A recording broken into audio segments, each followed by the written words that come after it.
O Renan Fiuza está conosco. Renan, devolvo para você. Você estava lá acompanhando a coletiva. O que foi que disse o ministro da Saúde? A gente sabe que nessas últimas semanas esses temas do nosso cotidiano têm avançado em debates paralelos aqui na COP30, né? Com a saúde não foi diferente. Ele destacou algum projeto nessas conversas hoje? Olha, Tainá, os números que eles trouxeram, o ministro da Saúde, Alexandre Padilha, e também representantes da OMS, são extremamente sensíveis e preocupantes.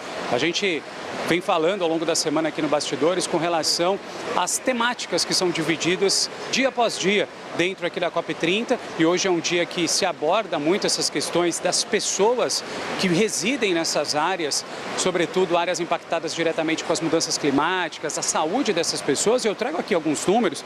Olha só, Tainá, Uribe, o pessoal que está com a gente, mais de 540 mil pessoas morrem por calor extremo todos os anos. Essa informação foi divulgada ao longo dessa plenária que eu participei. 1 em cada 12 hospitais no mundo está com risco de paralisação por impactos relacionados ao clima. E, por fim, os hospitais enfrentam 41% mais risco de danos por eventos extremos e externos causados pelas mudanças climáticas, isso desde 1990. É o pior momento que a gente se encontra, e quando a gente fala de vidas humanas, a gente está falando de saúde, de toda a infraestrutura para atender essas pessoas. Com relação ao que foi divulgado, está estruturado um plano de ação em saúde de Belém. Foi isso que o ministro Alexandre Padilha foi divulgar, ou seja, ele está cobrando mais investimentos estrangeiros e, sobretudo, dos países ricos para os países subdesenvolvidos, para que possam atender a demanda dessas pessoas que vivem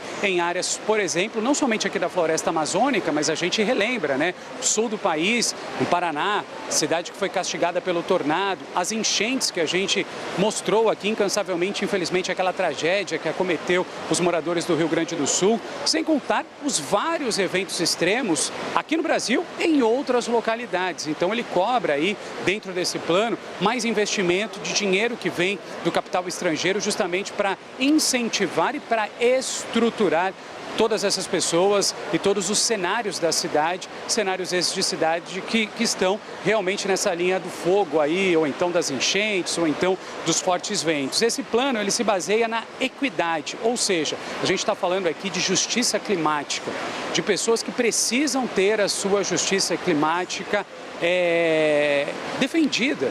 Justamente era essa a temática que a gente estava ouvindo, né? E, sobretudo, uma governança mais participativa. Eles dividiram aqui, eu estou dando uma lida, porque o relatório que eu tive acesso é um relatório bastante extenso, mas eles dividiram em pelo menos 3 eixos, Tainá e Uribe. O primeiro deles, vigilância e monitoramento, ou seja, a criação de sistemas integrados de vigilância informados pelo clima, tecnologia ajudando a prever eventos mais drásticos, a fazer com que as populações consigam sair dessas regiões e, sobretudo, esses hospitais, essas clínicas não sejam afetados, estejam fora dessa rota, né? Dessa rota triste que as mudanças climáticas acabam atingindo.